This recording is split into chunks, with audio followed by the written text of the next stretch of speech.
In the pristine marble lobby of Phoenix Financial Tower, where million-dollar deals were sealed with handshakes and power lunches determined the fate of entire industries, nobody expected what happened during the annual shareholders meeting.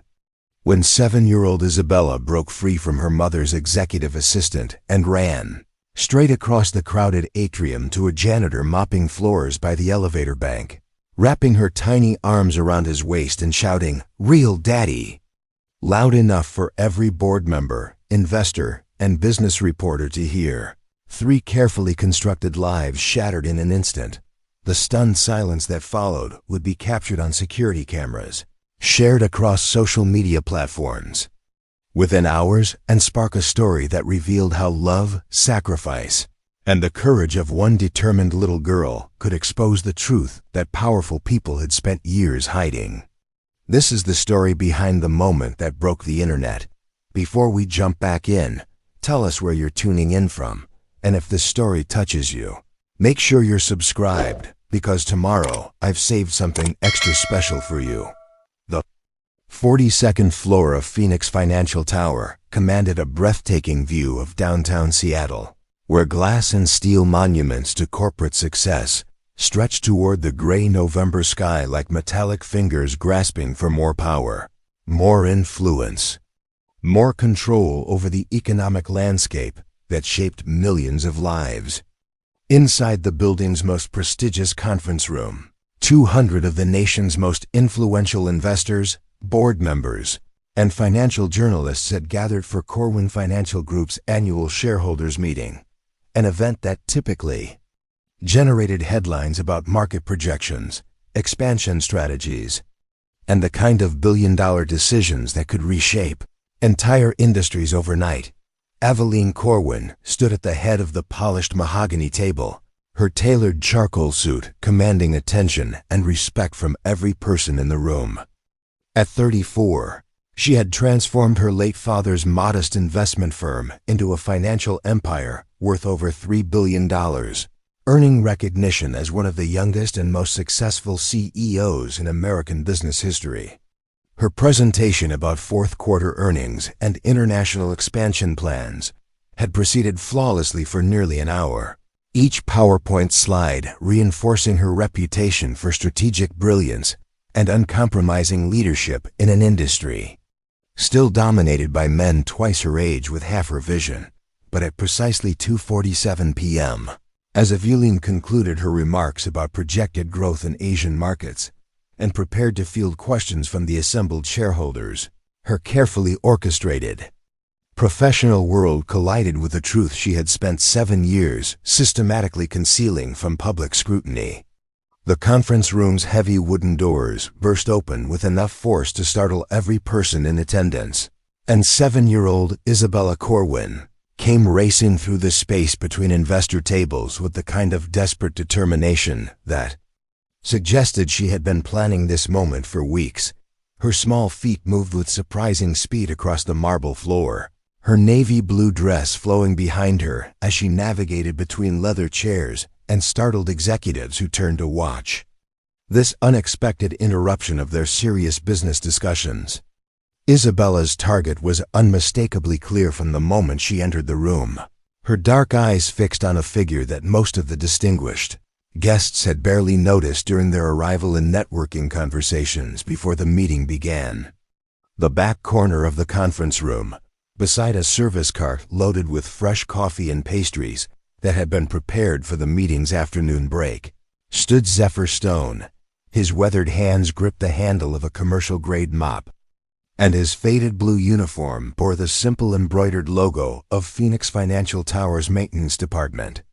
At 38, Zephyr possessed the kind of quiet, unassuming presence that allowed him to move through the building's corridors, virtually invisible to the executives and power brokers who conducted their important business in offices far above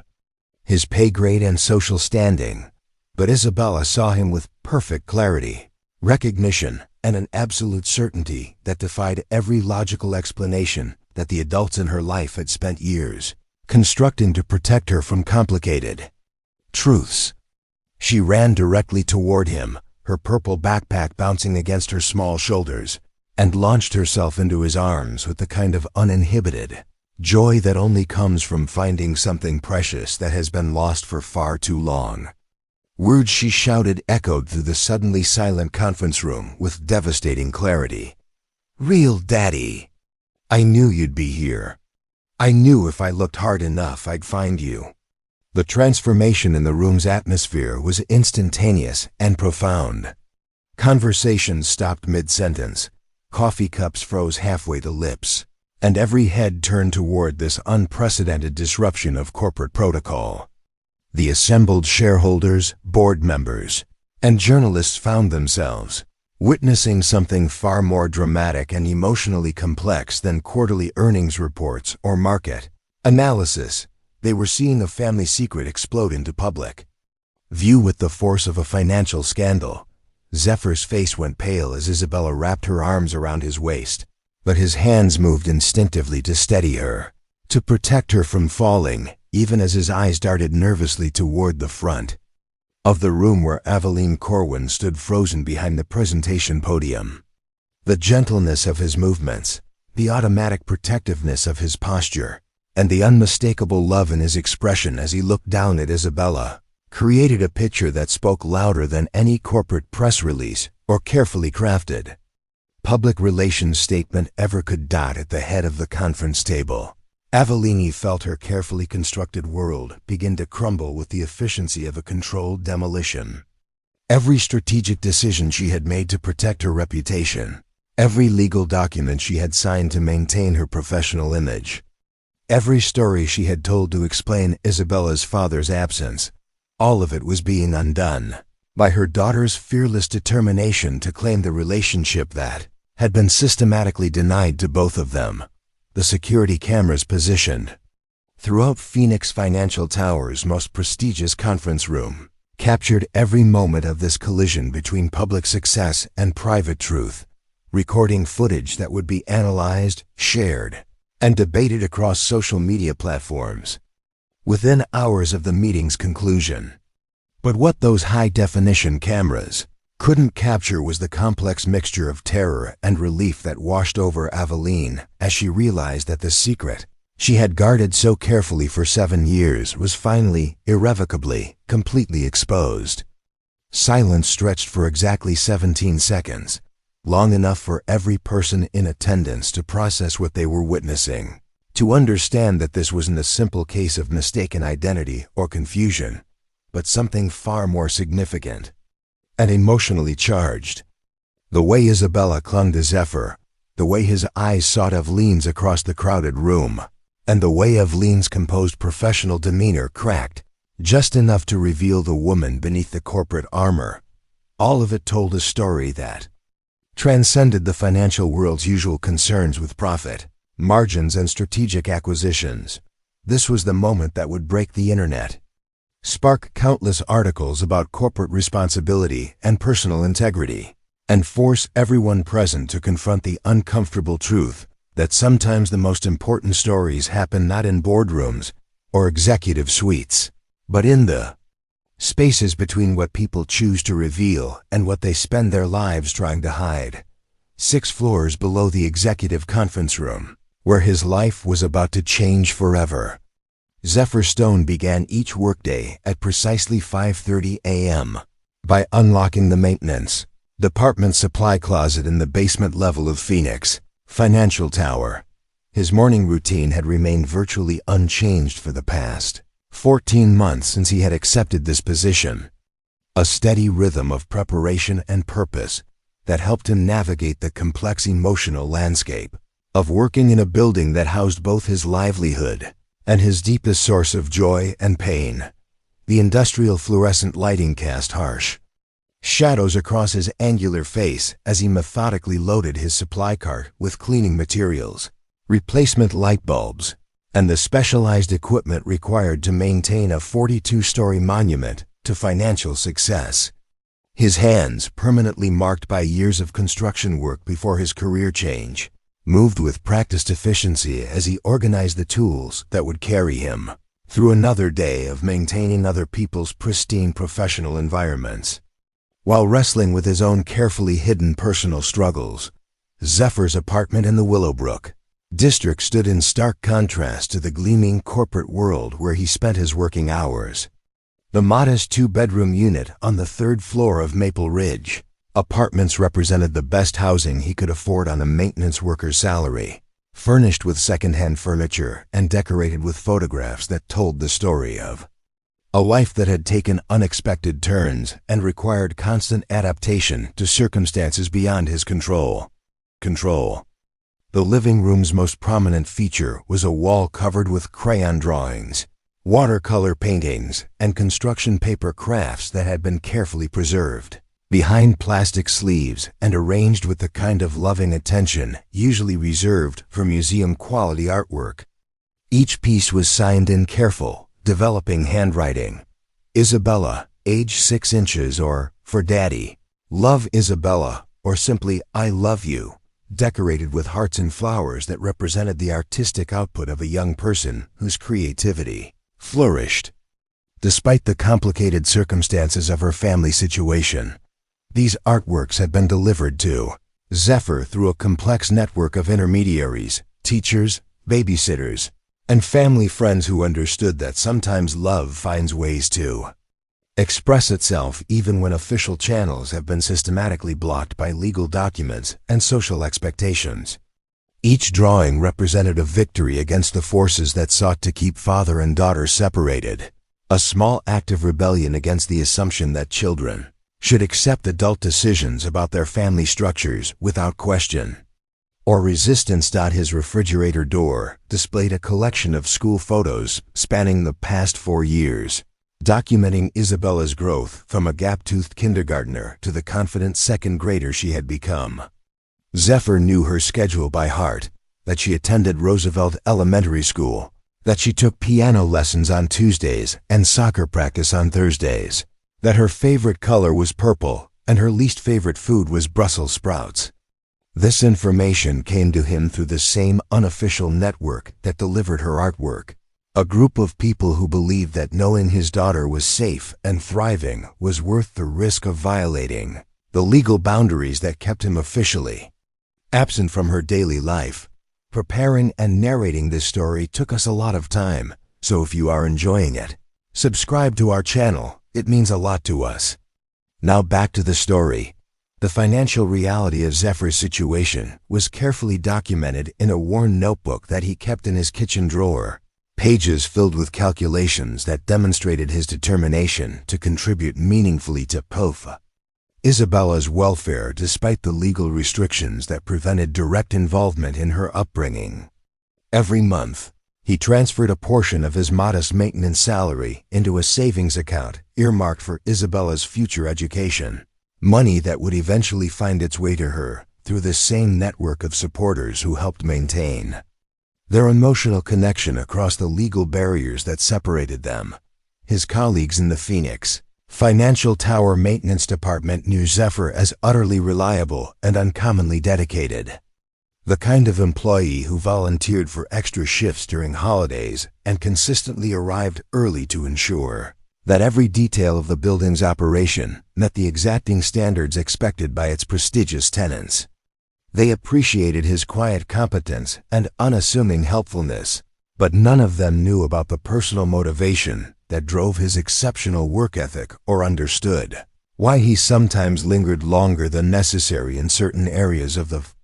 building. What they couldn't see was the way Zephyr's pulse quickened every morning when he entered the marble lobby through the service entrance, knowing that somewhere within this towering corporate monument was the person who gave his life meaning and purpose. They didn't notice how his eyes automatically scanned every corridor and elevator bank for a glimpse of dark hair and bright eyes, or how he had memorized the schedule of executive meetings and corporate events that might bring Isabella to the building for special occasions or school holidays. The other maintenance workers saw his dedication to excellence as professional pride, but the truth was more complex and emotionally driven. Every pristine floor he mopped, every gleaming surface he polished, and every malfunctioning system he repaired was performed with the hidden hope that his work might somehow contribute to creating an environment where his daughter could thrive and succeed. He took personal satisfaction in ensuring that Phoenix Financial Tower operated flawlessly, knowing that Isabella's mother built her empire within these walls and that his daughter might someday walk these same corridors as more than just an occasional visitor. The transformation from construction worker to maintenance professional had required Zephyr to develop new skills and adapt to a completely different work environment. But he approached these challenges with the same quiet determination that had carried him through every other major transition in his adult life. His supervisors praised his attention to detail and his ability to solve complex mechanical problems, qualities that had served him well during his previous career building homes and commercial structures throughout the Pacific Northwest. But they had no way of understanding that his current position represented more than just employment. It was his only legitimate connection to the world where his daughter was growing up, learning and developing into the remarkable young person whose artwork covered his apartment walls. Every day he spent maintaining Phoenix Financial Tower was a day he spent in the same building where Isabella's future was being shaped, and that proximity was worth more to him than any salary increase or career advancement opportunity that might take him further away from her daily life. The 34th floor of Phoenix Financial Tower housed the executive offices of Corwin Financial Group, a world of mahogany paneling, leather furniture, and floor-to-ceiling windows that offered commanding views of Seattle's financial district. Within this rarefied environment, Aveline Corwin had assembled a team of professionals whose expertise and loyalty had been essential to building her corporate empire, but whose personal relationships with their demanding boss remained carefully compartmentalized and professionally appropriate. Margaret Chun served as Aveline's executive assistant, a position that required diplomatic skills, organizational genius, and the ability to manage complex scheduling challenges while maintaining absolute discretion about sensitive business matters and personal information. At 42, Margaret had spent 8 years working closely with Aveline, long enough to develop genuine admiration for her boss's strategic brilliance while also recognizing the personal costs that such intense professional focus inevitably extracted from anyone determined to succeed at the highest levels of American business. Margaret's office, adjacent to Aveline's executive suite, functioned as the nerve center for Corwin Financial Group's daily operations, equipped with multiple phone lines, computer monitors displaying real-time market data, and filing systems that contained detailed information about every client relationship and business transaction that required Aveline's personal attention. But Margaret also maintained unofficial responsibilities that extended beyond traditional executive assistance, serving as a protective buffer between Aveline and the outside world when personal matters threatened to intrude upon professional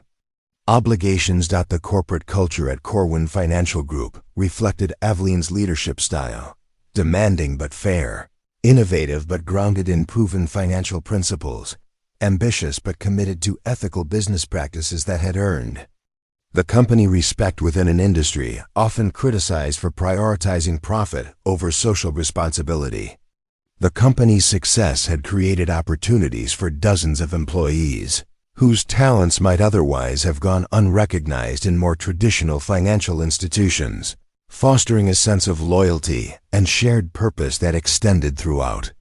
every department and organizational level. Dr. James Whitmore, the company's chief financial officer, had joined Corwin Financial Group 3 years earlier after a distinguished career at several major Wall Street firms. Attracted by Aveline's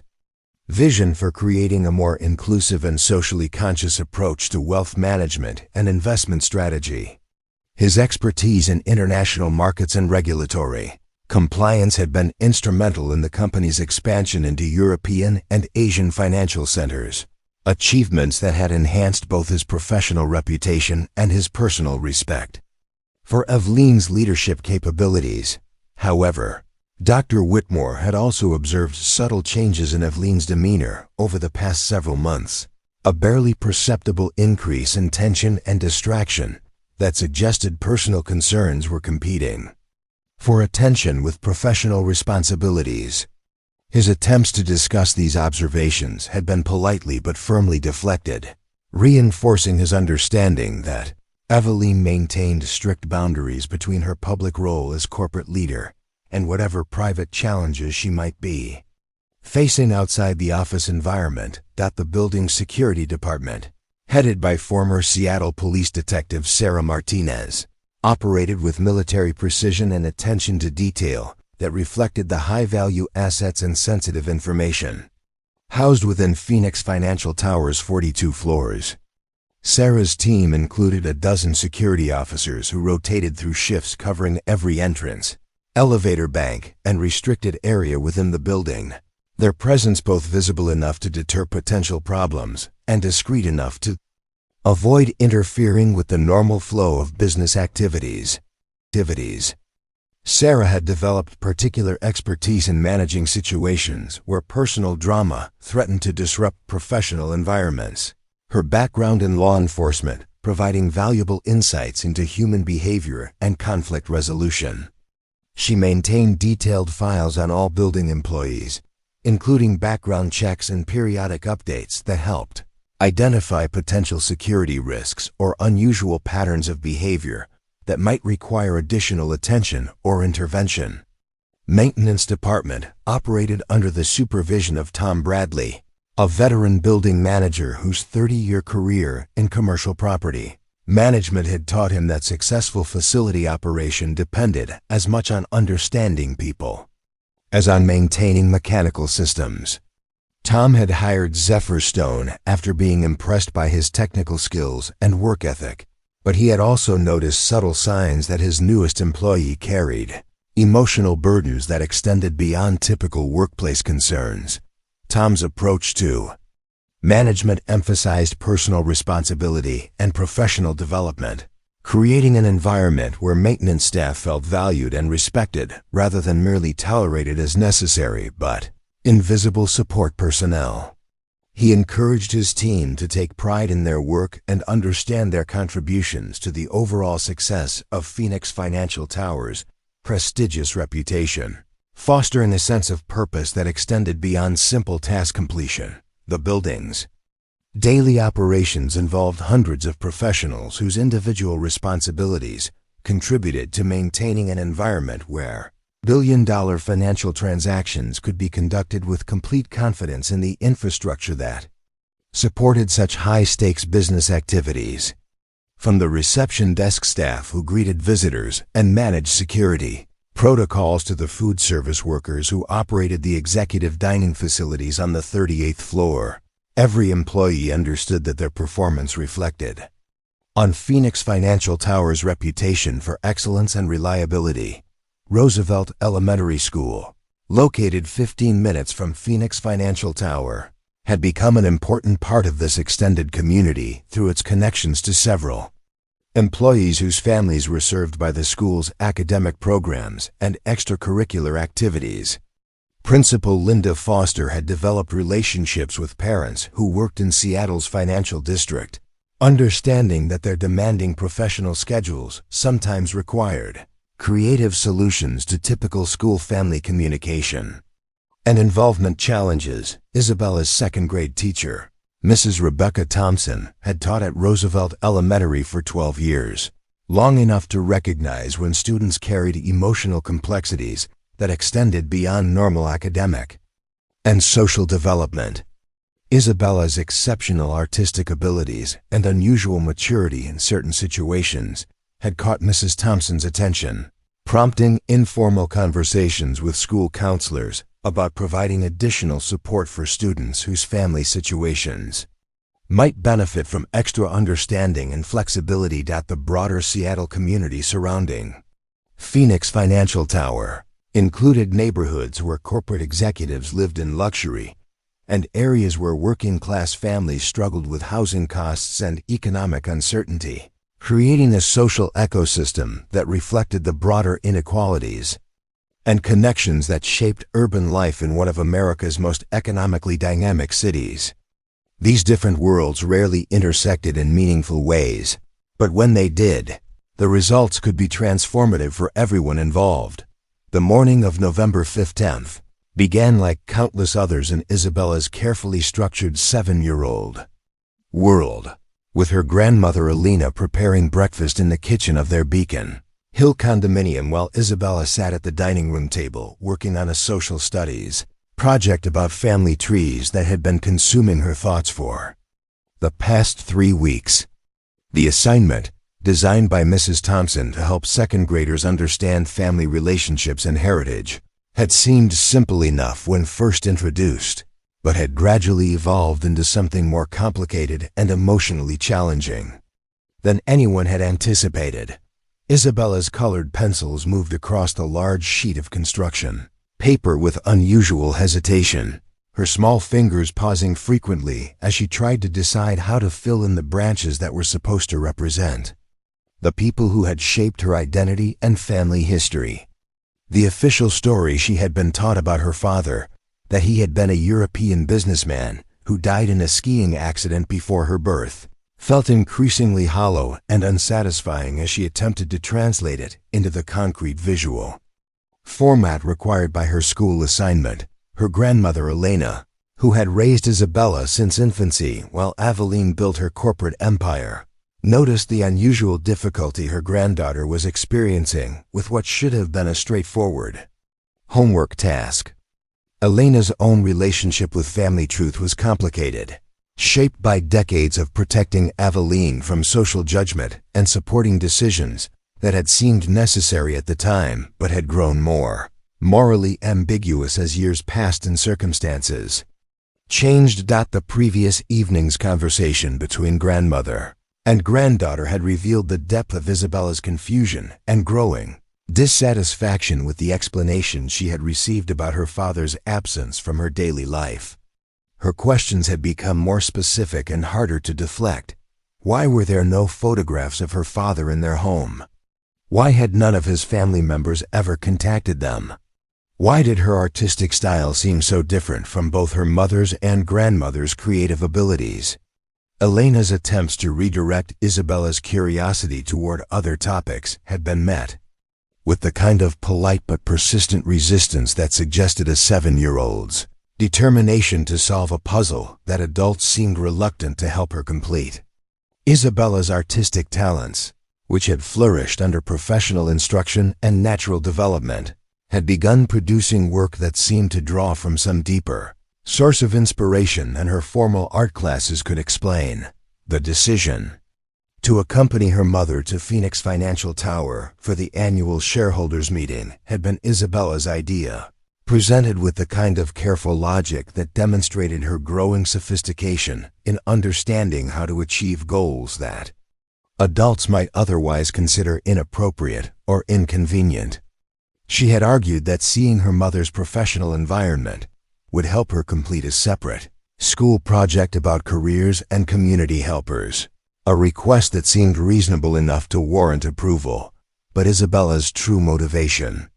was far more complex and emotionally driven than her surface explanation suggested. Over the past several months, her visits to Phoenix Financial Tower had become opportunities for careful observation and systematic exploration, her young mind cataloging details about the building's layout, personnel, and daily routines that might prove useful in solving the mystery that had begun consuming her thoughts and creative energy. Her awareness of Zephyr Stone had developed gradually, beginning with fleeting glimpses during elevator rides and corridor transitions that had sparked an inexplicable sense of recognition and curiosity. Something about his gentle demeanor and careful attention to his work had caught her attention in ways that other building employees hadn't, creating an internal sense of connection that she lacked the vocabulary to articulate but absolutely refused to dismiss as imagination. The breakthrough had come during a previous visit when Isabella had observed Zephyr helping an elderly investor who had dropped important documents near the elevator bank. His immediate response and natural kindness, creating a moment of clarity that connected seemingly unrelated pieces of information she had been unconsciously collecting. The way he moved, the shape of his hands, even the tone of his voice when offering assistance, all of it aligned with impressions and memories that seemed to come from somewhere deeper than her conscious awareness. Her plan for the shareholders meeting had been developing for weeks, each detail carefully considered and refined through the kind of methodical thinking that would have impressed her mother if applied to business problems rather than family mysteries. Isabella had studied the meeting schedule, memorized the building's security protocols, and identified the optimal moment when her actions would have maximum impact and minimum chance of being prevented by well-meaning adults. The morning's preparation had included selecting her favorite purple backpack, not for its aesthetic appeal, but because it contained items she might need if her plan succeeded beyond her most optimistic expectations. A small notebook with questions she wanted to ask, photographs she had drawn based on half-remembered dreams, and a letter she had written but never sent expressing feelings she didn't fully understand but knew were important. Her grandmother's final instructions about proper behavior during the corporate meeting had been received with the kind of attentive compliance that suggested complete understanding and agreement. But Isabella's internal focus was entirely dedicated to the mission she had been planning, since recognizing that adults would never provide the answers she needed without some form of decisive action on her part. The elevator ride to the 42nd floor had felt longer than usual, each floor marker increasing both her nervous energy and her determination to finally resolve the questions that had been shaping her thoughts and dreams for months. Isabella's understanding of adult emotions and social dynamics was sophisticated enough to recognize that her actions would create complications and possibly upset people she cared about. But her need for truth had become stronger than her desire to avoid causing problems. Standing in the corridor outside the conference room where Seattle's most powerful financial leaders were discussing quarterly reports and market projections, Isabella felt the same mixture of fear and excitement that characterized all important moments in a 7-year-old's emotional landscape. She had reached the point of no return,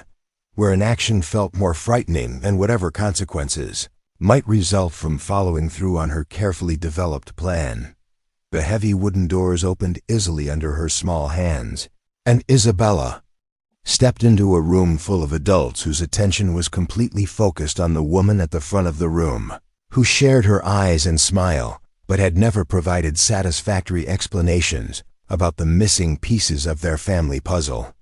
But Isabella's attention was immediately drawn to the figure standing quietly near the back corner, the man whose presence in her life had been denied, but whose existence she had finally located through patience, observation, and in 7-year-olds' unwillingness to accept that some questions were too complicated for honest answers. 8 years and 4 months earlier, Eveline Montgomery had been a different person entirely. A 25-year-old graduate student at the University of Washington, pursuing an MBA while working part-time at her father's modest investment counseling firm and believing that love could transcend the social and economic barriers that had historically divided American society into carefully separated classes and communities. Her idealism had been genuine but untested, shaped by academic theories about social mobility and economic opportunity, rather than practical experience with the forces that protected established power structures from disruption by inconvenient emotions.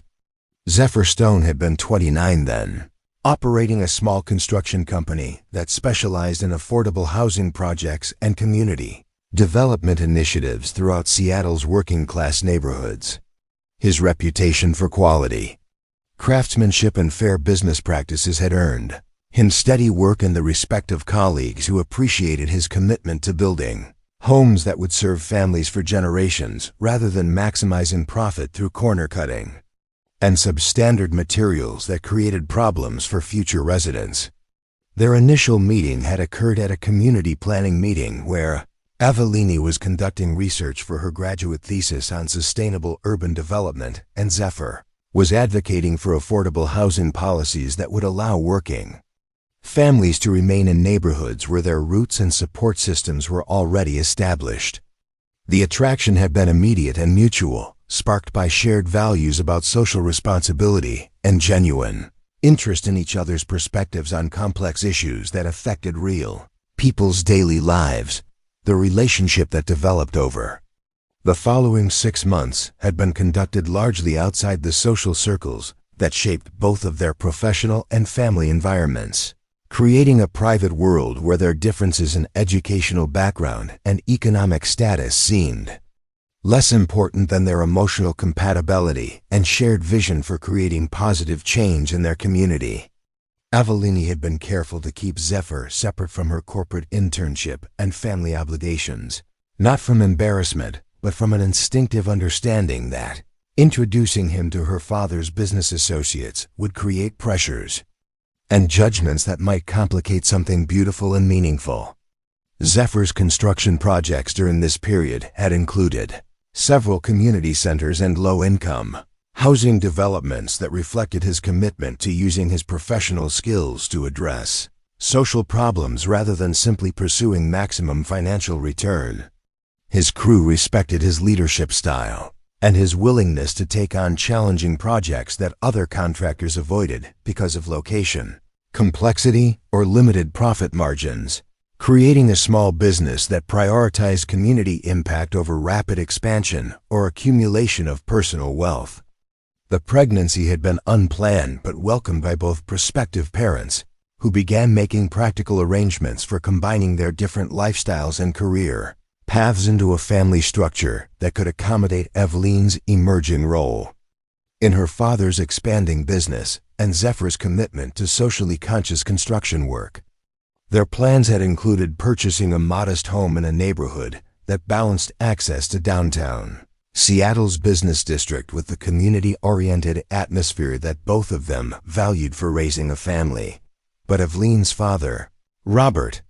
Montgomery, had built his investment firm's reputation on understanding how personal decisions could impact professional opportunities and business relationships in ways that idealistic young people often failed to anticipate. His concerns about his daughter's relationship had initially been practical rather than prejudicial, focused on the potential complications of combining different social and economic backgrounds rather than judgments about Zephyr's character or worthiness as a partner and father. Robert's investigation into Zephyr's background had revealed nothing problematic or concerning, but had confirmed significant differences in educational credentials, family financial resources, and professional networks that could create challenges for a daughter whose career success would increasingly depend on her ability to navigate Seattle's business and social elite.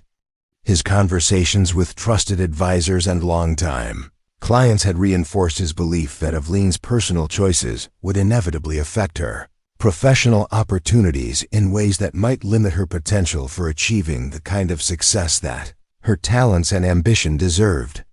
The pressure had been subtle but persistent, applied through conversations about business opportunities that might require different lifestyle choices and social connections, about the importance of maintaining professional credibility in industries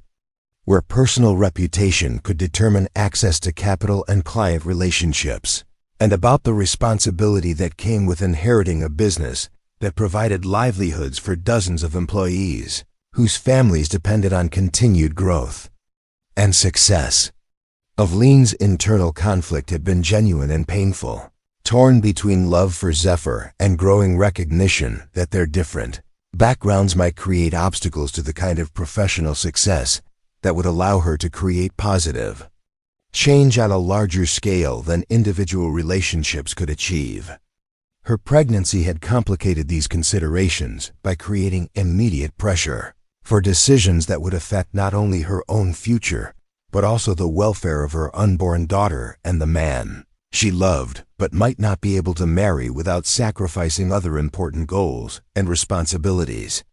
The legal arrangements that separated Zephyr from his parental rights had been presented as temporary solutions to immediate problems, allowing Avellini to protect her daughter from social stigma while she established her professional credentials and built the financial resources that would eventually make their family situation less vulnerable to outside pressure and economic uncertainty. The documents had been signed with the understanding that Modifications would be possible once Evelyn's business success created more flexibility and independence from her father's influence and advice, but temporary solutions had gradually become permanent arrangements as Corwin Financial Group's success created new opportunities and responsibilities that required increasing amounts of time and energy, making personal relationship complications seem like unnecessary risks to achievements. That benefited not only Aveline and her daughter, but also the employees and clients who depended on her leadership and strategic vision. The guilt and regret had been manageable as long as Aveline could convince herself that her professional success was ultimately serving her daughter's long-term interests by creating financial security and social opportunities that would have been impossible under different circumstances. The transformation of her identity from Aveline Montgomery to Aveline Corwin had been gradual but systematic, involving legal name changes, carefully crafted biographical information, and the construction of a personal history that eliminated inconvenient emotional complications while emphasizing achievements and characteristics that enhanced her professional credibility and social acceptability. The fictional story about Isabella's father had been developed through consultation with public relations professionals who understood how to create narratives that would satisfy public curiosity without inviting further investigation or creating opportunities for embarrassing revelations. Zephyr's attempts to maintain contact with his daughter had been handled through lawyers and intermediaries who transformed his expressions of love and concern into legal documents and formal communications that could be filed away and forgotten, rather than responded to with the kind of personal acknowledgement that might have encouraged continued contact. His letters and gifts had been intercepted and stored in a safe deposit box that Aveline visited annually on Isabella's birthday, a private ritual of remembrance and regret that served as the only remaining connection to the relationship and the person she had abandoned in pursuit of success that increasingly felt hollow despite its impressive external measurements. The 17 seconds of stunned silence that followed Isabella's dramatic declaration seemed to stretch into eternity for everyone present in Phoenix Financial Tower's most prestigious conference room. But the aftermath began with the kind of swift, professional crisis management that separated successful executives from those who crumbled under pressure. Within minutes of Isabella wrapping her arms around Zephyr and claiming him as her real daddy in front of 200 of the financial industry's most influential leaders, a cascade of complications began unfolding that would test every relationship, reputation, and carefully constructed narrative that had shaped the lives of everyone involved. Sarah Martinez, the building's head of security, received an urgent communication through her earpiece before the shareholders' meeting had officially concluded. Her years of law enforcement experience, immediately recognizing that she was dealing with a situation that extended far beyond typical workplace disruptions or security concerns. Her preliminary assessment revealed a complex intersection of personal drama, corporate liability, and potential media crisis that required immediate containment, strategies, and careful coordination between multiple departments and external agencies. First complication emerged within 30 minutes of Isabella's public revelation, when David Chun, a financial journalist from the Seattle Business Journal who had been covering Corwin Financial Group's remarkable growth trajectory for the past 3 years, began making discreet phone calls to colleagues and editors about a story that could potentially reshape public understanding of one of the Pacific Northwest's most celebrated business success stories. His initial inquiries focused on verifying the identities of the people involved and understanding the legal and financial implications of whatever family dynamics had just exploded into public view. Margaret Chun found herself fielding an unprecedented volume of phone calls and email inquiries from board members, major clients, and business partners who had either witnessed the shareholders' meeting disruption firsthand or had received second-hand reports that required immediate clarification and damage control. Her usual diplomatic skills were tested by callers whose questions ranged from genuine concern about Eveline's personal welfare to more calculating inquiries about potential impacts on stock prices and upcoming business deals that might be affected by negative publicity or executive distraction. The legal department at Corwin Financial Group, headed by senior partner Rebecca Morrison, initiated emergency consultations with specialists in family law, employment regulations, and corporate governance to assess potential liabilities and develop strategies for protecting both the company's interests and the personal privacy of everyone involved in what was rapidly becoming a public relations nightmare. Rebecca's preliminary analysis revealed multiple areas of legal vulnerability, from potential discrimination claims to securities regulations that governed executive disclosure requirements. Dr. James Whitmore, the company's chief financial officer, convened an impromptu meeting with key department heads to assess immediate operational concerns and develop contingency plans for maintaining business continuity if the unfolding personal crisis created extended disruptions to Eveline's executive functions. His primary concerns focused on upcoming client presentations, regulatory filings, and international negotiations that required Eveline's personal involvement and could not be postponed without significant financial consequences. Meanwhile, at Roosevelt Elementary School, Principal Linda Foster received an unexpected phone call from a clearly distressed Elena, Isabella's grandmother, explaining that family circumstances had created an emergency situation that might require flexible arrangements for Isabella's school attendance and academic responsibilities over the next several days. Elena's carefully worded explanation provided enough information to justify special accommodations without revealing details that could compromise the family's privacy or create additional complications for Isabella's social relationships with classmates and teachers. Mrs. Rebecca Thompson, Isabella's second-grade teacher, immediately recognized that her students' recent behavioral changes and artistic preoccupations had been building toward something more significant than typical developmental challenges. Her review of Isabella's recent schoolwork revealed increasingly sophisticated questions about family relationships and identity formation that suggested a 7-year-old mind grappling with concepts that extended far beyond age-appropriate concerns about belonging and security. The building's maintenance department, under Tom Bradley's supervision, faced their own set of complications as Zephyr's sudden involvement in a high-profile corporate crisis created personnel management challenges that had no precedent in Phoenix Financial Tower's operational history. Tom's immediate concerns included maintaining essential building services while protecting Zephyr from harassment or unwanted attention from media representatives and curious employees who were inevitably drawn to dramatic workplace incidents. Zephyr himself experienced a disorienting mixture of joy and terror as Isabella's public declaration transformed him from invisible support staff into the center of intense scrutiny and speculation. His modest apartment in the Willowbrook district, which had served as a private sanctuary where he could process his complicated emotions about fatherhood and loss, suddenly felt vulnerable and exposed as he realized that his carefully guarded personal information would likely become public knowledge within days or hours. The practical implications of Isabella's revelation extended beyond immediate media attention to include complex questions about legal custody,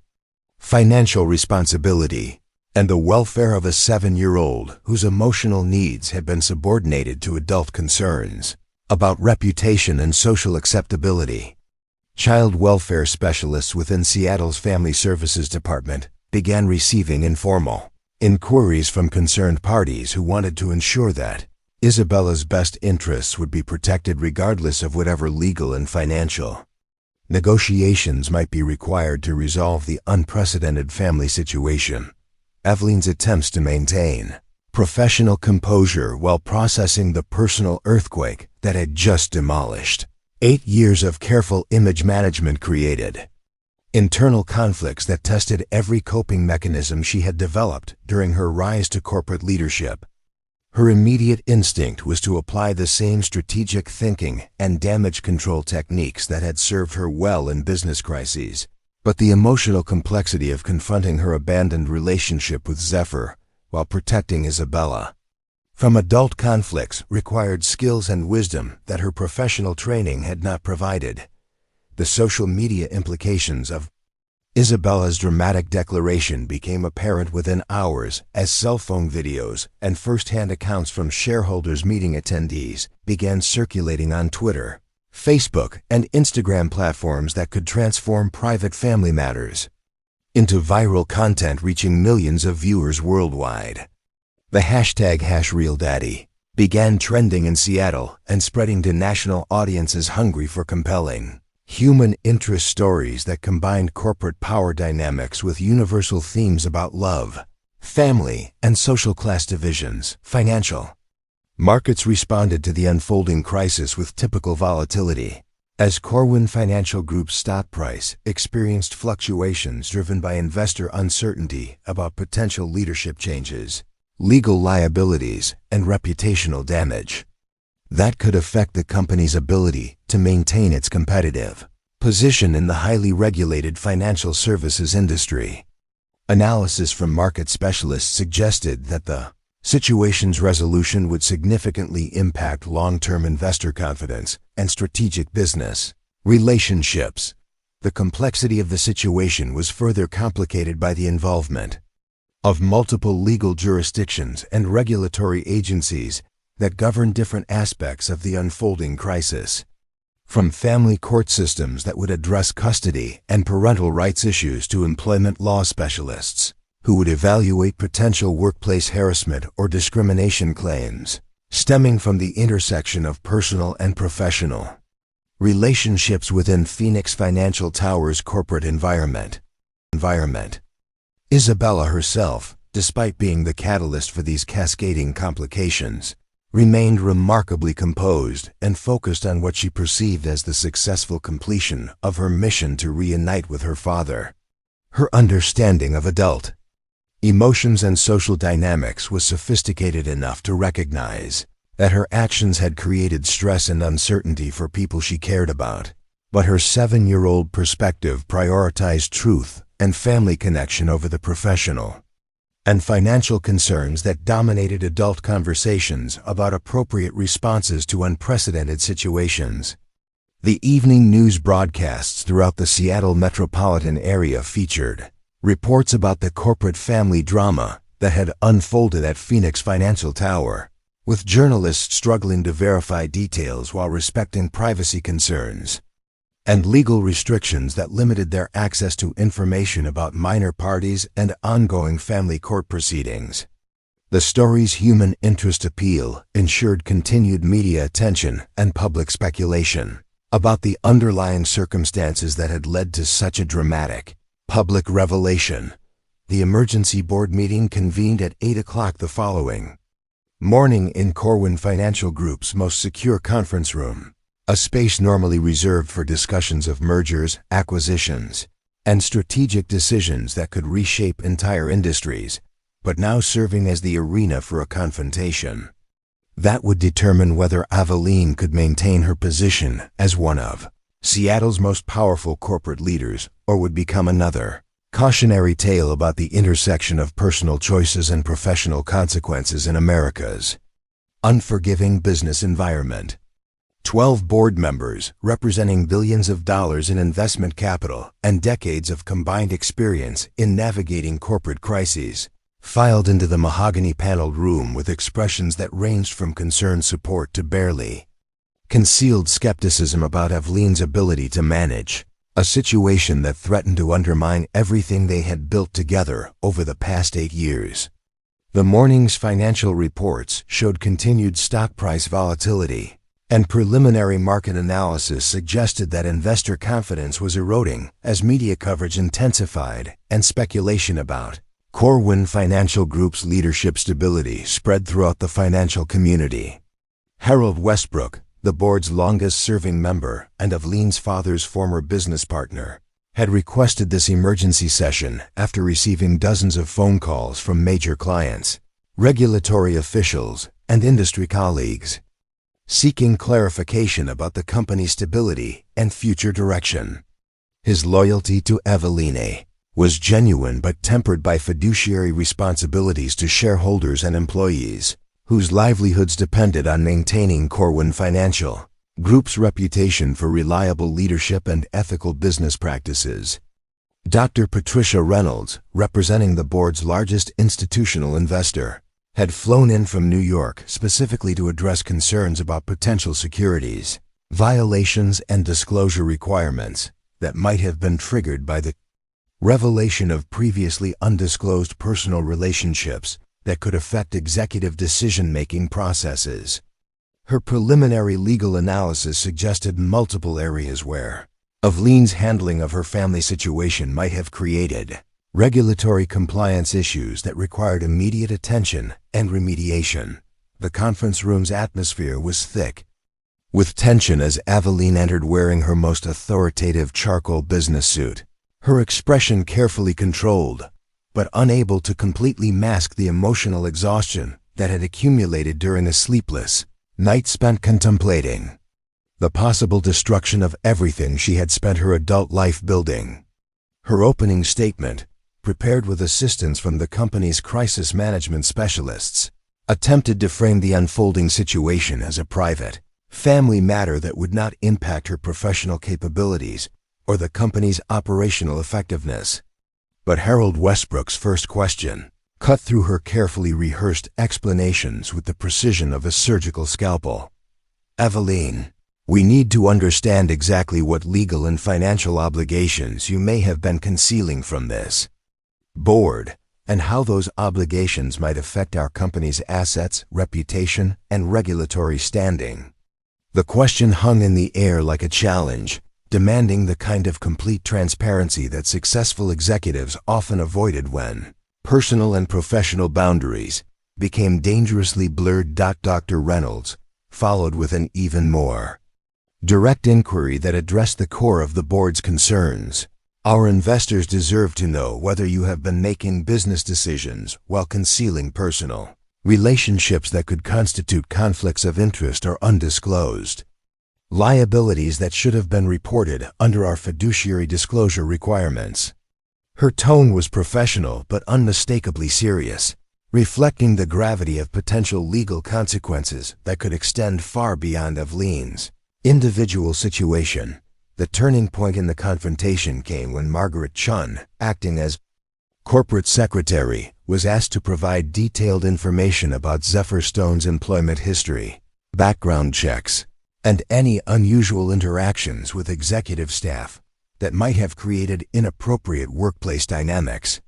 Margaret's obvious discomfort with these questions revealed that she had been aware of at least some aspects of the complicated relationship between Eveline and the building's maintenance staff, raising additional questions about who else might have been complicit in concealing information from the board. Thomas Mitchell, representing pension fund investors, raised concerns about potential discrimination lawsuits from other employees who might claim that Zephyr had received preferential treatment or inappropriate access to executive areas and confidential information because of his undisclosed personal relationship with the company's CEO. His questions revealed the broad scope of potential legal vulnerabilities that extended beyond family law into employment regulations and workplace equity requirements. The confrontation escalated when security footage from Phoenix Financial Tower's surveillance system was reviewed, revealing multiple instances over the past 14 months where Isabella had been allowed access to restricted areas and had interacted with maintenance staff in ways that suggested prior knowledge and established relationships. The implications of these recordings raised questions about whether Eveline had been systematically violating building security protocols and potentially compromising confidential business information. Dr. Whitmore's financial analysis presented during the meeting revealed that the company's stock price had declined by 7% since the shareholders' meeting incident, representing a loss of over $200 million in market capitalization that directly affected pension funds' retirement accounts. and institutional investments that depended on Corwin Financial Group's continued growth and stability. The numbers provided stark evidence of the real-world consequences that personal drama could have on thousands of people who had never been involved in the underlying family conflicts. The most devastating moment of the confrontation occurred when legal counsel Rebecca Morrison presented evidence of the sealed court records and legal agreements that had formalized Zephyr's separation from his parental rights. Documents that revealed the extent of Eveline's active participation in concealing her daughter's paternity and the potential legal liabilities that could result if Zephyr chose to challenge those agreements in family court proceedings that would inevitably become public records. The board's discussion of potential responses to the crisis revealed deep divisions about whether Eveline's leadership could survive the combination of personal scandal and professional complications that were likely to dominate media coverage and regulatory scrutiny for months or years to come. Some members argued that her business achievements and strategic vision were too valuable to sacrifice for personal mistakes that might eventually be resolved through legal settlements and public relations management, but other board members expressed concerns that the situation had already created irreparable damage to the company's reputation and that Eveline's continued leadership would be a constant reminder of the crisis, making it impossible to restore investor confidence and maintain the kind of professional credibility that was essential for success in the highly competitive financial services industry. Their arguments focused on the practical reality that corporate leadership required not only strategic competence but also public trust and personal integrity that could withstand intense scrutiny. The confrontation reached its climax when Harold Westbrook presented Eveline with an ultimatum that forced her to choose between accepting a temporary leave of absence while the legal and regulatory issues were resolved, or facing a formal vote of no confidence that could result in her permanent removal from the company she had built from her father's modest investment counseling practice into a multi-billion-dollar financial empire. The silence that followed this ultimatum was qualitatively different from the shocked quiet that had followed Isabella's revelation in the shareholders' meeting, carrying the weight of decades of business relationships, professional achievements, and personal sacrifices that were all balanced on the edge of potential destruction. Eveline's response would determine not only her own future, but also the welfare of hundreds of employees and thousands of investors who had trusted her with their financial security and career aspirations. Outside the conference room, in Phoenix, Financial Tower's marble lobby 42 floors below, Zephyr continued his maintenance duties with mechanical precision, while processing the reality that his daughter's courage had set in motion events that neither of them could control or predict. His supervisor Tom Bradley had assigned him to routine tasks in areas of the building where he would be unlikely to encounter media representatives or curious employees. But the protective isolation felt temporary and fragile. The crisis had reached its peak intensity, with every major stakeholder forced to confront fundamental questions about the relationship between personal integrity and professional success, the responsibilities that came with corporate power, and the price that families paid when individual ambition conflicted with human connection and authentic relationships. The moment of absolute truth arrived not in the corporate boardroom where Eveline had spent the morning defending her professional reputation and future, but in the small, windowless family conference room on the 15th floor of Seattle Family Court, where the institutional fluorescent lighting cast harsh shadows across faces marked by years of separation, regret, and carefully suppressed longing. The court-appointed mediator, Dr. Patricia Hayes, had spent 25 years helping families navigate complex custody disputes and parental rights cases, but rarely had she encountered a situation where personal and professional consequences were so intricately connected and where the stakes for all parties involved carried such broad social and economic implications. Eveline sat across from Zephyr for the first time in over 8 years. Their proximity in the small conference room creating an intimacy that felt both familiar and terrifying. After nearly a decade of systematic avoidance and carefully maintained emotional distance, the legal documents spread across the table between them represented thousands of dollars in attorney fees and hundreds of hours of procedural complexity. But the human reality of their situation was far simpler and more heartbreaking than any court filing could adequately capture or address. Isabella, who had insisted on attending the mediation session despite her young age and the emotional complexity of the adult conversations that would determine her family's future structure, sat beside her grandmother Alina with an expression of quiet determination that suggested she understood the gravity of the moment and was prepared to advocate for her own interests and emotional needs, regardless of whatever legal or social conventions might typically exclude her from such discussions. The transformation in Avellini during the preceding 48 hours had been profound and visible. Stripping away layers of corporate armor and professional control to reveal someone who looked younger and more vulnerable than she had appeared in years, but also somehow more authentic and genuinely present than the polished executive persona she had maintained throughout her rise to business prominence. Her usual carefully styled appearance had given way to a more natural look that reminded everyone in the room of the idealistic graduate student she had once been before success and social pressure had reshaped her priorities and identity. Dr. Hayes began the session by acknowledging the unusual circumstances that had brought them together and establishing ground rules for conversations that would need to address both legal requirements and emotional realities that extended far beyond typical custody negotiations. Her experience had taught her that successful family mediation required creating space for truth-telling and genuine communication, even when such honesty might be legally inconvenient or professionally damaging for the parties involved. Zephyr's opening statement, delivered in the same quiet, careful voice that had characterized all his interactions over the years, focused entirely on Isabella's welfare and his desire to contribute positively to her upbringing without creating additional stress or complications for anyone else involved in the situation. His lack of bitterness or resentment surprised everyone present, including Avellini, who had spent years anticipating anger and demands for revenge that had never materialized despite the profound injustices he had experienced. "I never stopped loving either of them," he said simply, his words carrying the kind of straightforward honesty that courtrooms rarely witnessed. "I understand why decisions were made the way they were, and I don't want to punish anyone for choices that seemed necessary at the time.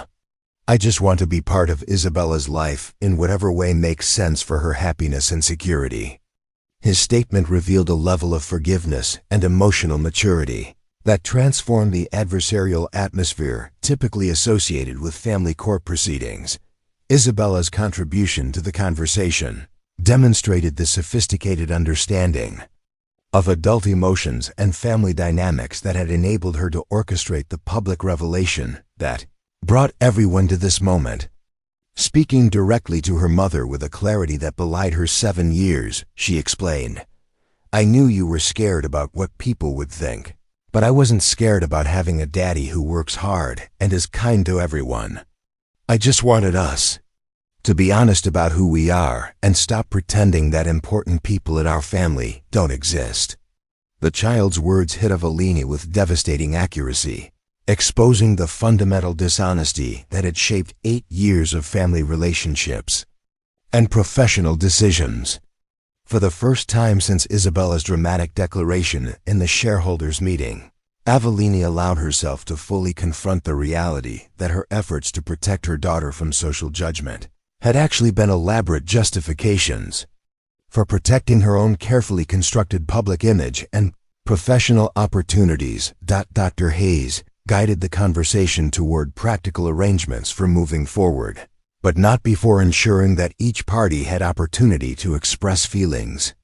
and concerns that had been suppressed or ignored during years of legal separation and emotional avoidance. The mediator's questions revealed the depth of loss and regret that all three adults had experienced, and the remarkable resilience that Isabella had demonstrated in maintaining hope for family unity despite the obstacles that adult fears and social conventions had created. Eveline's moment of complete honesty came when Dr. Hayes asked her to explain her current feelings about the choices she had made and the relationships she had sacrificed in pursuit of business success and social acceptability. The answer required her to confront not only her abandonment of Zephyr, but also her willingness to deny Isabella access to her biological father and to construct an elaborate fictional narrative about their family history that prioritized reputation over authenticity. "I was 25 and terrified of being judged," Eveline admitted, her voice breaking for the first time in the carefully controlled professional environment where she had spent her adult life. "I convinced myself that I was protecting Isabella by giving her access to opportunities and social connections that wouldn't have been available if I had married someone from a different economic background. But the truth is that I was protecting myself from having to defend my choices to people whose approval I thought I needed more than I needed love or honesty." The admission represented a fundamental shift in Eveline's understanding of herself and her priorities, acknowledging that her business success had come at the cost of authentic relationships and genuine family connection. The recognition was painful but also liberating, creating space for conversations about rebuilding trust and establishing new family dynamics that could honor both Isabella's emotional needs and the legitimate concerns of all adults involved. In her welfare, Zephyr's response to Eveline's confession demonstrated the kind of grace and understanding that had characterized his approach to their separation from the beginning, focusing on forgiveness and forward movement rather than punishment or retribution for past injuries. "We were both young and facing pressures that felt overwhelming at the time," he said gently. "The important thing now is figuring out how to be the kind of family that Isabella deserves, regardless of what conventional families are supposed to look like." The legal framework for their new family arrangement would require months of negotiation and court approval, but the emotional foundation was established during that afternoon session when three adults and one remarkable child committed to prioritizing honesty and Isabella's welfare over social conventions and professional concerns that had previously seemed insurmountable. Elena's participation in the mediation revealed her own complicated feelings about the choices she had supported and the role she had played in maintaining family secrets that had ultimately harmed everyone involved, including the granddaughter she had been trying to protect. Her acknowledgement of mistakes and commitment to supporting whatever arrangements would best serve Isabella's emotional and developmental needs provided additional stability and continuity for a child whose world had been dramatically restructured,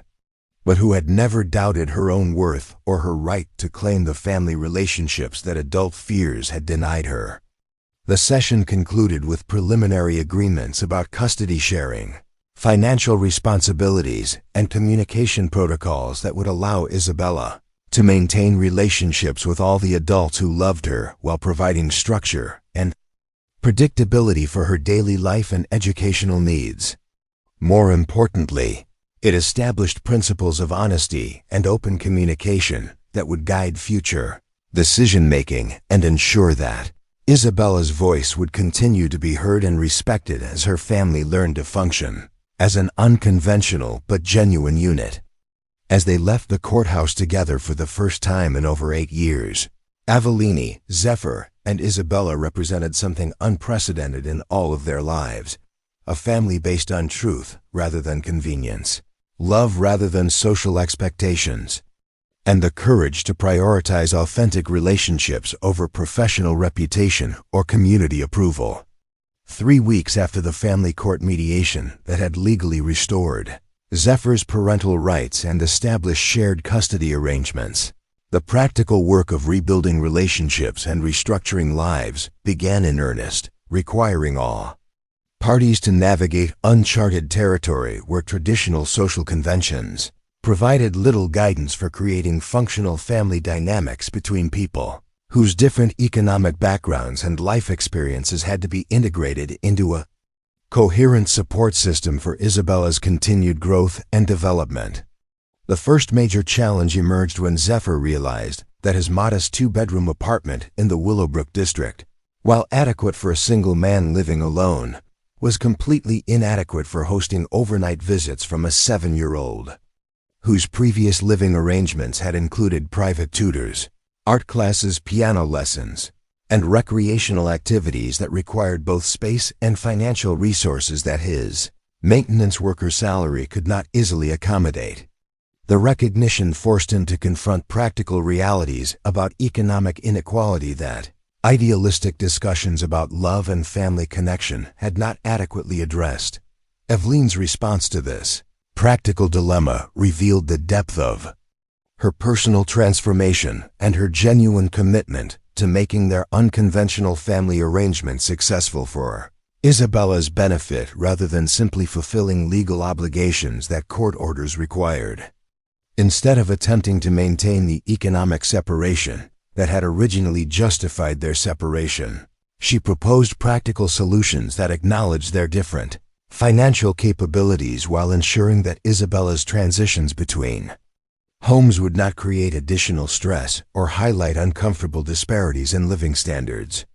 The solution they developed involved Aveline providing financial assistance that enabled Zephyr to move to a larger apartment in a neighborhood closer to Roosevelt Elementary School, creating practical convenience for Isabella's daily school attendance while also establishing living arrangements that could accommodate the art supplies, musical instruments, and other educational materials that were important components of Isabella's intellectual and creative development. The financial arrangement was structured as a formal agreement that preserved Zephyr's dignity and autonomy while acknowledging the economic realities that shaped their family's practical needs. Margaret Chun, whose administrative skills had been essential to managing the corporate crisis at Corwin Financial Group, played an unexpected role in facilitating the family's practical arrangements by helping coordinate schedules, transportation logistics, and communication systems that allowed Isabella to maintain consistent relationships with both parents while minimizing the disruption to her educational progress and social relationships at school. Margaret's personal investment in the family's success reflected her growing understanding that professional success was meaningless without authentic personal relationships and genuine human connection. The corporate implications of Aveline's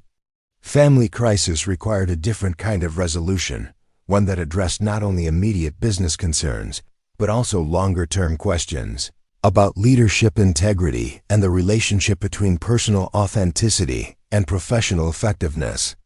In industries where public trust and reputation were essential components of competitive success, the board's initial response had been driven by crisis management concerns and stock price volatility, but the ongoing resolution required more thoughtful consideration of how personal growth and family commitments could actually enhance rather than compromise executive performance. Harold Westbrook, the board's senior member whose initial ultimatum had forced Aveline to confront the unsustainability of her double life, became an unexpected advocate for her continued leadership after witnessing the courage and integrity she demonstrated throughout the family reconciliation process. His decades of business experience had taught him that the most effective leaders were those who had learned to integrate personal values with professional responsibilities rather than maintaining artificial separations between different aspects of their lives. Dr. Patricia Reynolds, representing institutional investors whose initial concerns had focused on potential legal liabilities and regulatory complications, conducted a comprehensive analysis of the situation's actual impact on Corwin Financial Group's operational effectiveness and long-term strategic position. Her findings revealed that Aveline's increased emotional authenticity and personal integration had actually enhanced her decision-making capabilities and strategic vision, creating more sustainable leadership that could withstand future challenges and unexpected complications. The resolution of Aveline's professional situation involved implementing new corporate governance policies that acknowledge the reality of executive personal lives, while establishing clear protocols for managing potential conflicts of interest and ensuring transparent communication with board members and major stakeholders. These policies, developed in consultation with legal and ethics specialists, created frameworks that could serve as models for other companies facing similar challenges in integrating personal authenticity with corporate responsibility. Dr. James Whitmore's role as Chief Financial Officer evolved to include increased responsibility for day-to-day operations, allowing Avellini to maintain strategic oversight while dedicating additional time and energy to family obligations and personal relationships that had been neglected during her single-minded pursuit of business success. This redistribution of executive responsibilities created opportunities for professional development throughout the organization, while establishing more sustainable work-life integration for senior leadership. The gradual restoration of investor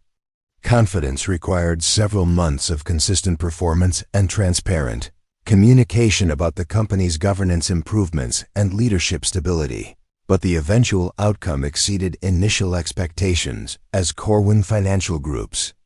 stock price recovered and continued growing, supported by improved employee morale and enhanced corporate reputation for ethical leadership and social responsibility.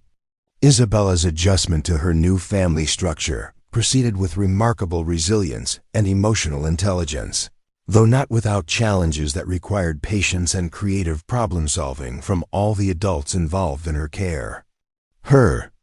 initial excitement about finally having access to her father was followed by a period of testing and exploration as she worked to understand how relationships that had been denied for 7 years could be rebuilt and sustained in practical daily arrangements. The development of new family traditions became an important component of Isabella's emotional security, creating shared experiences and memories that belonged specifically to their unconventional family unit rather than attempting to replicate conventional family structures that didn't fit their unique circumstances.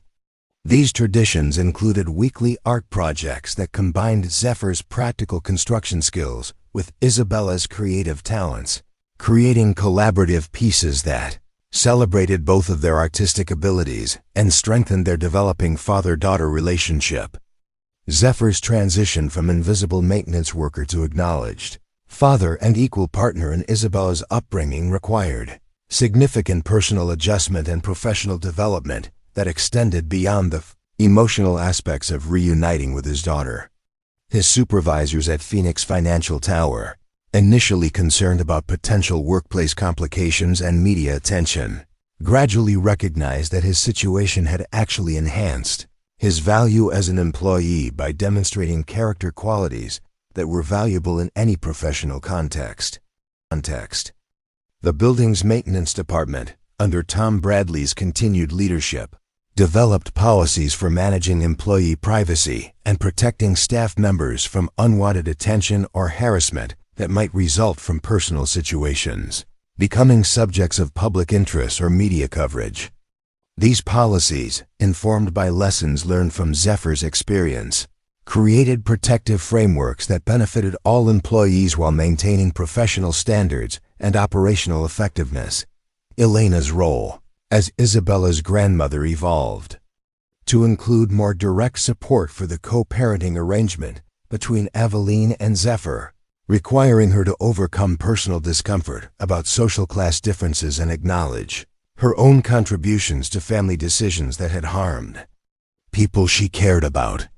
Her growing relationship with Zephyr was built on mutual respect for Isabella's welfare and shared commitment to providing stable, supportive environments for a child whose needs transcended adult concerns about social appropriateness or economic compatibility. The legal framework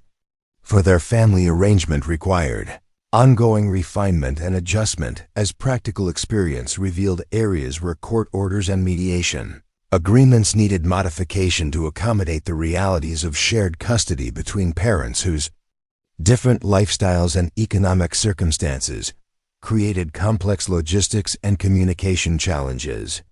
Family court officials, initially skeptical about the viability of such an unconventional arrangement, gradually recognized it as a successful model for prioritizing children's emotional needs over traditional family structures. Mrs. Rebecca Thompson, Isabella's teacher at Roosevelt Elementary School, documented remarkable improvements in Isabella's academic performance and social development following the resolution of her family situation, providing evidence that children's educational success was significantly enhanced when their emotional security and family relationships were stable and authentic. Her observations contributed to broader discussions within educational communities about supporting students whose family structures differed from conventional social expectations. The broader Seattle community's response to the family story evolved from initial gossip and speculation to genuine admiration for their courage in prioritizing authentic relationships over social conventions and economic considerations. Media coverage shifted from sensationalistic reporting about corporate scandals to more thoughtful analysis of modern family structures and the challenges faced by parents trying to balance professional success with personal integrity and genuine family connection. Local businesses and community organizations began recognizing Zephyr's contributions to neighborhood development and social welfare, acknowledging skills and character qualities that had been overlooked when his identity was defined primarily by his employment status rather than his capabilities and community involvement.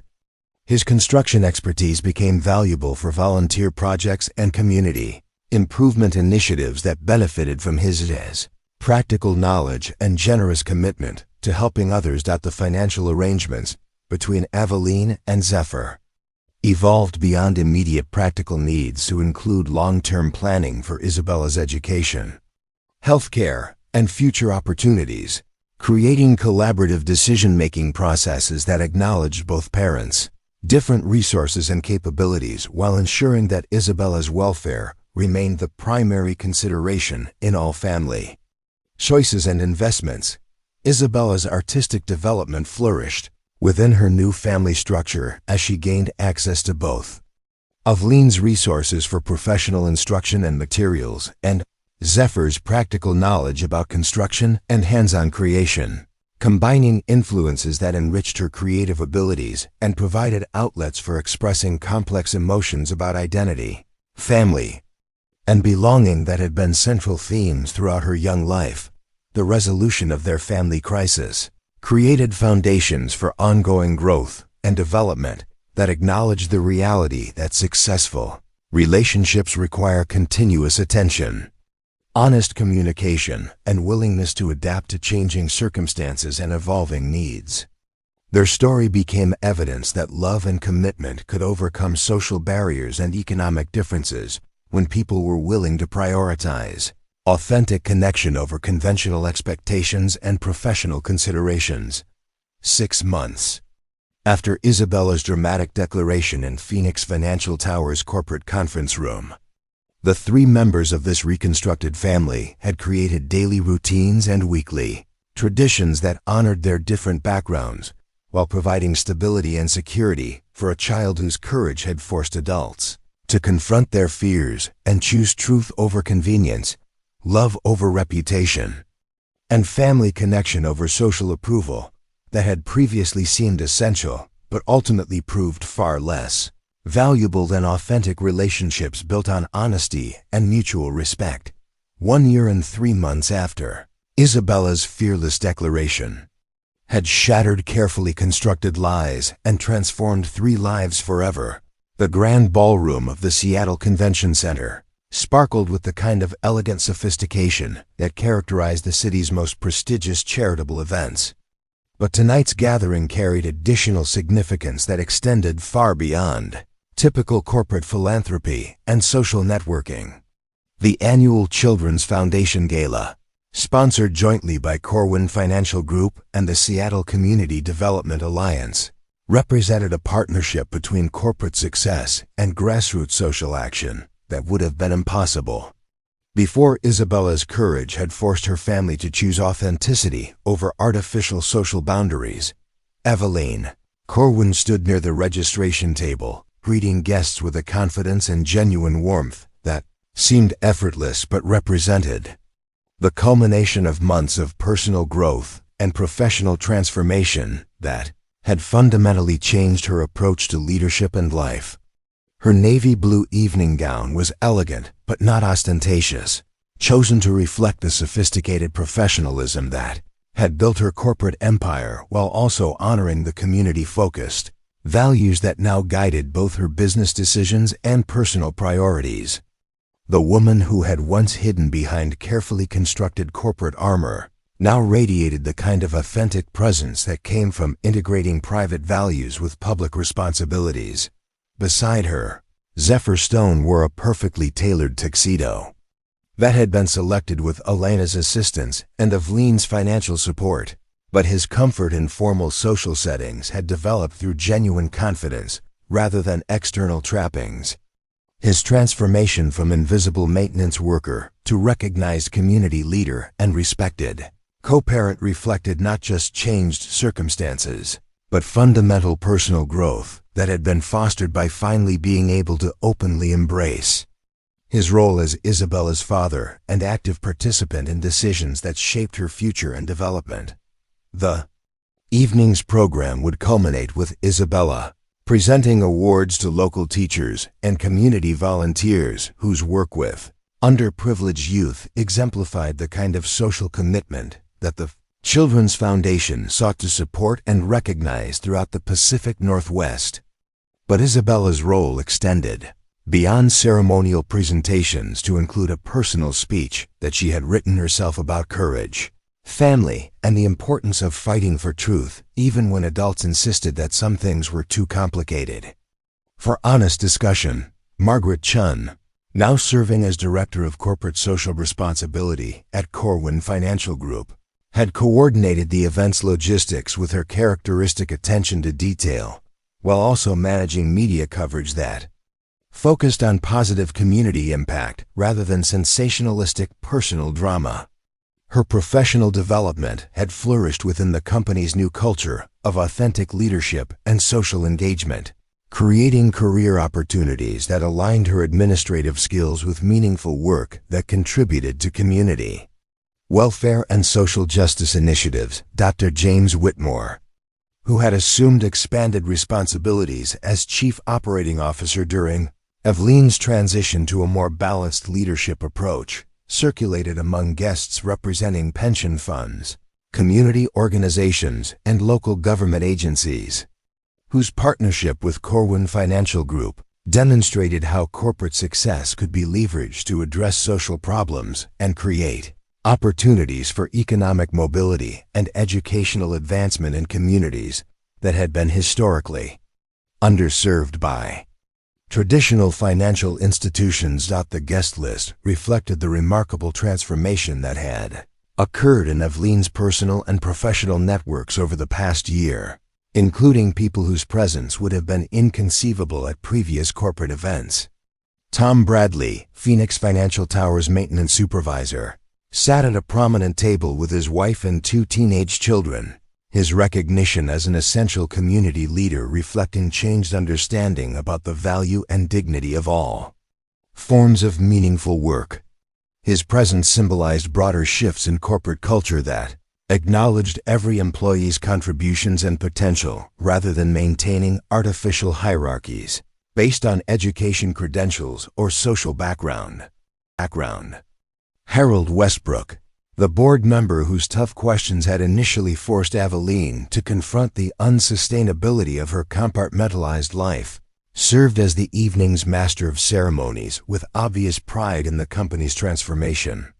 From a narrowly focused financial services firm to a socially engaged corporate citizen that used its resources and influence to create positive change throughout the Seattle metropolitan area. His introductory remarks emphasized how personal integrity and authentic leadership had enhanced rather than compromised the company's business performance and competitive position. Roosevelt Elementary School was represented by Principal Linda Foster and Mrs. Rebecca Thompson, Isabella's second-grade teacher, whose documentation of Isabella's academic and social development had contributed to research about supporting students from non-traditional family structures and helping children develop resilience and self-advocacy skills that served them throughout their educational journey. Their presence honored the crucial role that educational professionals played in nurturing young people whose family circumstances required additional understanding and creative support. Elena, Isabella's grandmother, had embraced her role as a bridge between different social worlds, using her experience and connections to facilitate relationships and opportunities that benefited not only her immediate family, but also other families facing similar challenges related to economic inequality and social class barriers. Her work with family court services had evolved into volunteer advocacy for parents navigating complex custody arrangements and legal systems that often failed to prioritize children's emotional needs over procedural requirements and traditional assumptions. The transformation in Phoenix Financial Tower's workplace culture had become a model for other corporations seeking to create environments where employees from all backgrounds could thrive and contribute their full capabilities rather than being limited by preconceptions about their potential or value. Zephyr's promotion to Building Operations Coordinator reflected recognition of leadership qualities and community knowledge that had been overlooked when his contributions were evaluated solely within narrow job descriptions and conventional career advancement expectations. As the evening's formal program began, Isabella took the stage with the poise and confidence that had characterized her original dramatic declaration, but now channeled toward positive community impact rather than family crisis resolution. Her purple dress, chosen to honor her favorite color while maintaining appropriate formality for the distinguished audience, sparkled under the ballroom chandeliers as she approached the microphone with a speech that had been practiced but not over-rehearsed, maintaining the authentic voice that had first captivated public attention. "Ladies and gentlemen," Isabella began, her clear young voice carrying easily throughout the ballroom, "my name is Isabella Corwin, and I want to tell you about the most important thing I've learned in my 8 years on this planet." The audience settled into attentive silence, recognizing that they were about to hear something significant from the child whose courage had inspired one of Seattle's most talked about family transformations and corporate culture changes. "I used to think that families were supposed to look a certain way, and that successful people had to hide parts of themselves that might make other people uncomfortable," Isabella continued, her words demonstrating the sophisticated understanding of social dynamics that had enabled her to navigate complex adult emotions and motivations. "But I discovered that the most beautiful families are the ones where everyone gets to be honest about who they are and where they come from. And the most successful people are the ones who use their power to help other people feel safe being honest too." The audience's response was immediate and enthusiastic, but Isabella wasn't finished with her message. "I want to thank my mom for learning that being a great leader means being brave enough to admit when you've made mistakes, and for showing me that business success is only meaningful if it helps create a better world for everyone." Eveline's eyes filled with tears of pride and gratitude as her daughter's words acknowledged both personal growth and professional transformation. "And I want to thank my dad for teaching me that the most important work people do isn't always the kind that gets recognized with fancy awards or high salaries, but that dignity and kindness are more valuable than money or status." Zephyr's emotional response was visible throughout the ballroom, his pride in Isabella's wisdom and character evident to everyone present. "But most of all," Isabella concluded, "I want to thank everyone here tonight for supporting organizations and programs that help families be honest with each other and help communities include everyone regardless of where they work or how much money they have or what their family structure looks like. The children who will receive scholarships and support from tonight's fundraising will grow up knowing that their dreams matter and that their families matter, and that's the most important." gift we can give to the next generation. The standing ovation that followed lasted nearly 5 minutes, but beyond the immediate emotional response, Isabella's speech sparked conversations throughout the ballroom about corporate responsibility, family authenticity, and community inclusion that continued long after the formal program concluded. Social media coverage of her remarks generated positive discussion about modern family structures and workplace equality that reached millions of viewers worldwide, demonstrating how personal courage and authentic storytelling could inspire broader social change and greater acceptance of diversity in all its forms. The evening's fundraising results exceeded all previous records, generating over $2 million for programs supporting educational opportunities, family services, and community development initiatives throughout the Pacific Northwest. But the event's significance extended beyond financial contributions to include relationship building and partnership development that would create lasting change in how Seattle's business and social communities addressed inequality and supported families facing economic and social challenges. As guests began departing the convention center, many stopped to congratulate all 3 members of the Corwin-Stone family on their courage, integrity, and positive impact on their community's understanding of leadership, family, and social responsibility. The conversations reflected genuine admiration and respect rather than curiosity or judgment, demonstrating how authenticity and vulnerability could transform public perception and create opportunities for meaningful connection across traditional social boundaries. Local television stations featured extensive coverage of the gala's success, with particular emphasis on Isabella's speech and the ongoing positive impact of her family's decision to prioritize truth and authentic relationships over social conventions and economic considerations. National media outlets picked up the story as an example of how corporate leadership and family values could be successfully integrated to create both business success and social impact that benefited entire communities. The drive home from the convention center took them through Seattle neighborhoods where Zephyr's construction projects had created affordable housing and community gathering spaces, past Roosevelt Elementary School, where Isabella continued to excel academically and socially, and through the financial district where Phoenix Financial Tower stood as a symbol of how corporate success could be built on foundations of integrity and social responsibility rather than exploitation and inequality. Isabella fell asleep in the backseat of their car, exhausted but satisfied by the evening's success and the visible evidence that her original courage in claiming her complete family had created ripple effects that extended far beyond their personal situation to touch hundreds of other families and thousands of community members who benefited from the programs and partnerships that her honesty had made possible. Eveline and Zephyr, sitting together in comfortable silence as they navigated the late-night traffic, represented something unprecedented in both of their lives. Co-parents who had learned to integrate love, respect, and shared commitment to their daughter's welfare with practical cooperation and mutual support that honored their different backgrounds while creating stable, nurturing environments for Isabella's continued growth and development. The story that had once threatened to destroy careers and relationships had instead become an inspiration for personal authenticity, corporate responsibility, and community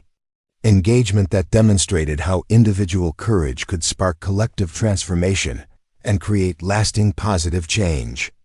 Isabella's fearless declaration of "Real Daddy" had evolved from a moment of family crisis into a symbol of the power that comes from choosing truth over convenience, love over fear, and family connection over social approval. Their new beginning was built on foundations that could withstand future challenges because they were based on honesty, mutual respect, and shared commitment to using their resources and influence to create opportunities for other families facing similar struggles, with authenticity, acceptance, and belonging in communities that were still learning to embrace diversity in all its forms. The internet that had once buzzed with speculation and scandal now celebrated their story as evidence that love really could conquer social barriers, that families could be successfully reconstructed around truth and commitment, and that business success could be enhanced rather than compromised by leaders who integrated personal integrity with professional responsibility and community engagement. Isabella Corwin Stone, now 8 years old and thriving in her complete family, had become living proof that sometimes the most profound changes begin with a single act of courage from someone small enough to see clearly through adult complications, to the simple truth that families belong together and that love should never have to hide in shadows or apologize for existing across social and economic boundaries that had been constructed to divide rather than unite communities and hearts. 3 years later, the morning sun cast long shadows across the construction site where the new Seattle Children's Community Center was taking shape, its steel framework rising against the backdrop of Mount Rainier like a monument to the power of collaboration between corporate resources and grassroots community organizing. Isabella Corwin Stone, now 11 years old and already showing signs of the leadership qualities that had first emerged when she was 7, stood beside her father Zephyr as he explained the building's innovative design features that would create flexible spaces for educational programs, family services, and cultural events that would serve over 3,000 children and families throughout the greater Seattle metropolitan area. Her notebook, filled with detailed sketches and carefully written observations about architecture, engineering, and project management, reflected the sophisticated understanding of community development that had been fostered through 3 years of accompanying both parents to work sites, board meetings, and neighborhood planning sessions where her perspectives were not only welcomed but actively sought by adults who had learned to appreciate the clarity and wisdom that often came from young people unencumbered by conventional thinking and established assumptions about what was possible or practical. Zephyr, now serving as Director of Community Development for the Seattle Construction Cooperative, had transformed his personal experience with economic inequality and social barriers into professional expertise that guided affordable housing projects, community facility construction, and workforce development programs throughout the Pacific Northwest. His promotion from building maintenance to executive leadership represented not just individual success, but broader changes in how organizations recognized and developed talent, regardless of educational credentials or traditional career pathways.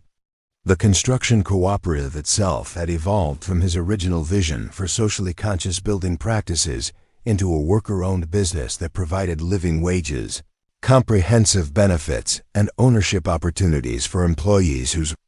backgrounds might have excluded them from traditional corporate advancement in other industries. The cooperative's success had inspired similar initiatives throughout the region, creating a network of businesses committed to economic justice and community empowerment that generated both financial sustainability and social impact. Eveline's transformation from crisis-driven corporate executive to integrated leader and social entrepreneur had been documented in business schools and leadership development programs as an example of how authentic personal growth could enhance rather than compromise professional effectiveness and competitive advantage. Her approach to corporate governance now emphasized stakeholder capitalism and community partnership that created value for shareholders while also addressing social problems and contributing to regional economic development that benefited working families and marginalized communities. Corwin Financial Group's expansion into community development finance and social impact investing had generated both impressive financial returns and measurable improvements in housing affordability, small business development, and educational opportunity throughout the Pacific Northwest. The company's success had attracted national attention from investors and policymakers interested in models for using private capital to address public problems while maintaining fiduciary responsibility to shareholders and institutional investors. The Children's Community Center, project represented the culmination of 3 years of collaboration between Corwin Financial Group's investment resources and the Seattle Construction Cooperative's development expertise. But it also symbolized something more profound about how personal relationships and family experiences could inspire professional innovation and community transformation that extended far beyond individual circumstances to create lasting institutional change. Isabella's role in the project had evolved from enthusiastic observer to active participant, whose ideas about child-centered design and intergenerational programming had been incorporated into architectural plans and operational systems that would serve families for decades to come. Her artistic talents, now refined through years of professional instruction and community engagement, had contributed to public art installations and wayfinding systems that would make the facility welcoming and accessible to children and adults from diverse cultural and linguistic backgrounds. The weekly family meetings that had initially been necessary for coordinating custody schedules and managing practical logistics had evolved into collaborative planning sessions where all 3 family members contributed their different skills and perspectives to projects and decisions that affected not only their household but also the broader community organizations and initiatives that had become central to their shared sense of purpose and social responsibility. Elena, Isabella's grandmother, had become a respected advocate for kinship care and extended family support systems, using her experience navigating complex family court procedures to help other grandparents and relatives access legal resources and social services that enabled them to provide stable homes for children whose parents faced challenges related to economic instability, health problems, or other circumstances that temporarily or permanently affected their caregiving capacity. Her volunteer work with Seattle Family Court had led to policy recommendations that prioritized children's emotional security and family connections over rigid adherence to traditional custody arrangements that often failed to acknowledge the reality of modern family structures and the importance of maintaining relationships with all adults who played significant roles in children's lives and development. Margaret Chun's professional growth within Corwin Financial Group had culminated in her appointment as Vice President of Strategic Partnerships, a position that leveraged her administrative expertise and relationship-building skills to develop alliances between private sector resources and community-based organizations working on issues related to education, housing, and economic mobility. Her success had created career advancement opportunities for other employees whose potential had been overlooked within traditional corporate hierarchies. Dr. James Whitmore, now serving as Chief Executive Officer while Aveline transitioned to Executive Chair focused on strategic vision and community engagement, had maintained the company's financial performance while expanding its commitment to environmental sustainability and social responsibility. His leadership style emphasized collaborative decision-making and employee development that created pathways for advancement based on merit and contribution rather than educational credentials or social connections. Harold Westbrook, the board member whose challenging questions had initially forced Aveline to confront the contradictions between her public success and private authenticity, had become a mentor and advocate for other corporate leaders facing similar struggles with integrating personal values and professional responsibilities. His consulting work with family-owned businesses and closely held companies emphasized the importance of succession planning and governance structures that honored both business objectives and family relationships. The broader Seattle community had embraced the Corwin Stone family story as evidence that social change was possible when people chose courage over convenience and authenticity over artificial social boundaries. Their example had inspired other families to seek legal remedies for unjust custody arrangements, encouraged employers to reconsider hiring and promotion practices that excluded qualified candidates based on background assumptions, and motivated community organizations to develop programs that supported non-traditional family structures. Roosevelt Elementary School had become a model for educational institutions seeking to support students from diverse family backgrounds, with policies and programs that recognized the reality that children's academic success and social development were enhanced when schools acknowledged and celebrated all forms of family commitment and community connection rather than privileging CONVENTIONAL structures over functional relationships based on love and responsibility. Mrs. Rebecca Thompson, now serving as the school's assistant principal, had developed curriculum and training programs that helped educators recognize and address the needs of students whose family circumstances required additional understanding and creative support. Her work had been adopted by school districts throughout Washington state and had influenced teacher preparation programs at regional universities. The annual Children's Foundation Gala had become Seattle's premier charitable event, generating millions of dollars for programs supporting family stability, educational opportunity, and community development, while also serving as a platform for celebrating individuals and organizations whose work contributed to social justice and economic mobility. Isabella's continued role as youth spokesperson had evolved to include policy advocacy and public speaking that reached audiences throughout North America. International media attention had transformed their local family story into a global example of how personal courage and authentic leadership could create positive social change that transcended individual circumstances to inspire broader movements for economic justice and family rights. Documentary films, academic research, and policy analysis had examined their experience as a case study in successful family reconstruction and corporate social responsibility. The legal precedents established through their family court proceedings had influenced custody law and parental rights policies in multiple jurisdictions, creating more flexible and child-centered approaches to family dispute resolution that prioritized emotional security and relationship preservation over traditional assumptions about appropriate family structures and economic qualifications for effective parenting. Isabella's artistic development had flourished within an environment that encouraged creative expression as a tool for social commentary and community engagement.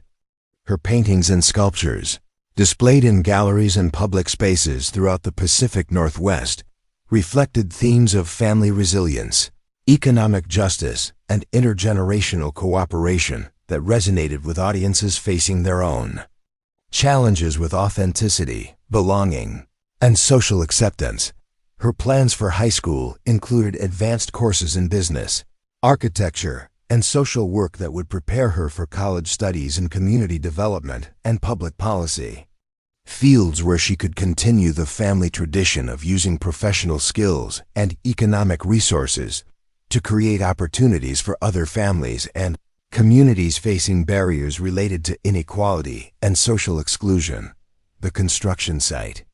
where father and daughter stood planning the day's activities, would soon become a gathering place for hundreds of children whose families struggled with poverty, displacement, and social isolation,